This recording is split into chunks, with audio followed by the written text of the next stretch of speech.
Na 3 weken advent hebben we de laatste. En elke week heeft u een cadeautje van ons gehad. En het cadeautje, ja, ik kan het ook niet helpen. Ik heb het niet verzonnen. Ik ben het cadeautje voor u. Maar zo'n klein poosje. Want 1 januari vertrek ik als directeur. En daarna komt mijn opvolgster. Ik kom daar dadelijk even op terug. Kijk nog even terug naar 2022. Wat een rare start.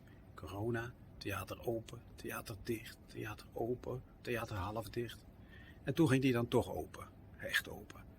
En heel voorzichtig kwam het publiek. En daarna zelfs heel veel, bijna 200.000 mensen toch, geweldig. Kunstenaars waren weer helemaal blij met het podium. We hebben echt wat dat betreft een heel bijzonder jaar gedaan.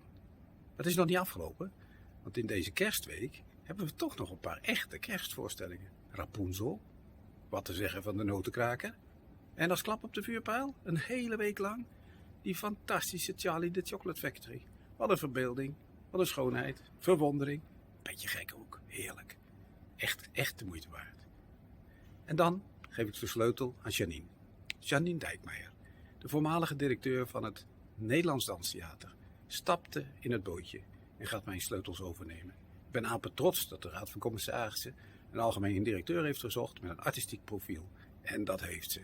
Want met het Nederlands Danstheater en andere gezelschappen in het land en het buitenland heeft ze een fantastische bagage om die klus over te nemen. Ik ben apetrots en ik wens jullie nog veel theaterplezier in deze regio. Dankjewel, dag.